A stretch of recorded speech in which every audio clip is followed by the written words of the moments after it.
আগামী 3 আগস্ট বাংলাদেশ জাতীয়তাবাদী ছাত্রদল কেন্দ্রীয় শহীদ মিনারে একটি প্রোগ্রাম করার আমরা লিখিত অনুমতিপত্র ঢাকা বিশ্ববিদ্যালয়ের মাননীয় প্রক্টর বরাবর করেছিলাম এবং সেই আবেদনের পরিপ্রেক্ষিতে ঢাকা বিশ্ববিদ্যালয়ের মাননীয় প্রক্টর আমাদেরকে সেই অনুমতি পত্রটি তিনি আমাদের গৃহীত করেছেন এবং বাংলাদেশ জাতীয়তাবাদী ছাত্রদলকে 3 আগস্ট কেন্দ্রীয় শহীদ মিনারে প্রোগ্রাম করার অনুমতি দিয়েছেন। তার পরিপ্রেক্ষিতে আমরা দেখেছি তার 5 থেকে 7 দিন পরে আমরা নতুন যে রাজনৈতিক দল গঠিত হয়েছে তারা বিভিন্ন পর্যায়ে আমাদের সাথে ব্যক্তিগতভাবে যোগাযোগ করেছেন এবং তারা আমাদেরকে অনুরোধ করেছেন যে তারা কেন্দ্রীয় শহীদ মিনারের প্রোগ্রামটি তারা করতে চান। যেহেতু 3 আগস্ট এই প্রোগ্রামটি আমরা কেন্দ্রীয় সংসদের সম্মিলিত সিদ্ধান্তের মাধ্যমে আমরা নিয়েছিলাম, সেক্ষেত্রে তাদের অনুরোধের বিষয়ে গতকাল আমরা কেন্দ্রীয় সংসদের জরুরি একটি মিটিং আহ্বান করেছিলাম, সেখানে একটি সিদ্ধান্ত গৃহীত হয়েছে।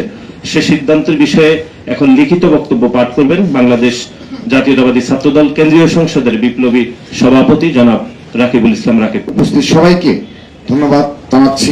প্রিয় সাংবাদিক বন্ধুগণ, শুভেচ্ছা জানবেন। শিক্ষা ঐক্য প্রগতির জান্ডাবাহী সংগঠন বাংলাদেশ জাতীয়তাবাদী ছাত্রদলের আজকের সংবাদ সম্মেলনে আপনাদেরকে স্বাগত জানাচ্ছি।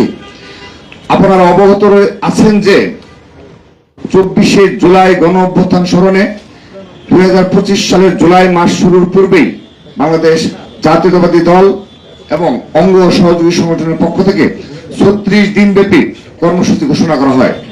জুলাই আগস্টের গণ অভ্যুত্থানে সর্বাধিক শহীদের সংগঠন বাংলাদেশ জাতীয়তাবাদী ছাত্রদল। এই অভ্যুত্থানের অন্যতম নেতৃত্ব দানকারী সংগঠন হিসাবে জুলাই আগস্টের ঐতিহাসিক গণ অভ্যুত্থান স্মরণ, শহীদ ও আহতদের প্রতি সম্মান ও শ্রদ্ধা প্রদর্শন, ঐতিহাসিক স্মৃতি সংরক্ষণ, সকল অংশীজনদের অবদানের স্বীকৃতি ও ফেসিবাদ বিরোধী জাতীয় ঐক্য প্রতিষ্ঠা, দুঃশাসনের বিরুদ্ধে ছাত্র জনতার দীর্ঘ ধারাবাহিক লড়াইয়ের বিরোচিত বিজয়ের প্রথম বর্ষপূর্তি উপলক্ষে আমরা মাসব্যাপী বিভিন্ন কর্মসূচি ঘোষণা করি। এই পূর্ব ঘোষিত ধারাবাহিক কর্মসূচিগুলোর মাঝে গুরুত্বপূর্ণ একটি কর্মসূচি ছিল 3 আগস্টে কেন্দ্রীয় শহীদ মিনারে ছাত্র সমাবেশ। এই কর্মসূচিটি পালনের জন্য আমরা 22 জুন 2025 ঢাকা বিশ্ববিদ্যালয়ের সম্মানিত প্রক্টর বরাবর লিখিত আবেদন করি। উক্ত আবেদনের প্রেক্ষিতে গত 26 জুন 2025 ঢাকা বিশ্ববিদ্যালয়ের প্রক্টর অফিস থেকে আমাদেরকে 3 আগস্ট শহীদ মিনারে ছাত্র সমাবেশের অনুমতি প্রদান করা হয়। মাঝে জাতীয় নাগরিক পার্টি এনসিপিও একই দিনে একই স্থানে সমাবেশ করার কথা আমরা প্রথমে গণমাধ্যম মারফত অবগত হই।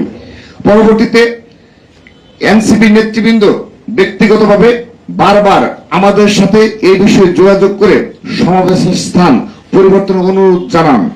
এই বিষয়ে আমাদের সিনিয়র নেতৃবৃন্দের সাথেও তারা যোগাযোগ করেন।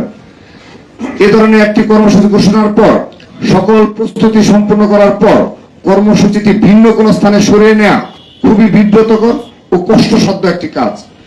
কর্মদিবসে আমাদের কর্মসূচির কারণে যে কোনো জনভোগান্তি তৈরি না হয় সমাবেশটি শহীদ মিনারে করতে চাওয়ার এটিও ছিল একটি অন্যতম প্রধান কারণ। আমরা যেহেতু কর্মসূচিটি প্রথমে ঘোষণা করি এবং যথাযথ কর্তৃপক্ষের অনুমতিও লাভ করি, তাই উক্ত স্থানে সমাবেশ করার আমরা একমাত্র বৈধ দাবিদার। তারপরও একটি উদার গণতান্ত্রিক সহাবস্থানে বিশ্বাসী পরম সহিষ্ণু গ্রহণযোগ্য সকল মত ও পথের প্রতি শ্রদ্ধাশীল সংগঠন হিসাবে আমরা জাতীয় নাগরিক পার্টি এনসিপির অনুরোধকে বিবেচনায় নিয়ে আমাদের ছাত্র সমাবেশের স্থানটি পরিবর্তন করার সিদ্ধান্ত গ্রহণ করেছি। আমাদের 3 আগস্টের সমাবেশটি সেদিন শহীদ মিনারের পরিবর্তে শাহবাগে অনুষ্ঠিত হবে বলে বাংলাদেশ জাতীয়তাবাদী ছাত্রদল সিদ্ধান্ত গ্রহণ করেছে। আমরা উস্কানির বিপরীতে শান্তি ও সহাবস্থানের বার্তা দিলাম। আমরা মনে করি আমরা অকারণ উত্তেজনা ছড়ানোর বদলে উদারতার অনন্য দৃষ্টান্ত স্থাপন করলাম। আমরা মনে করি এই ঘটনা বাংলাদেশের ছাত্র রাজনীতির ইতিহাসে শান্তি, সম্প্রীতি, উদারতা ও সৌহার্দ্যের অনন্য নজির হয়ে থাকবে।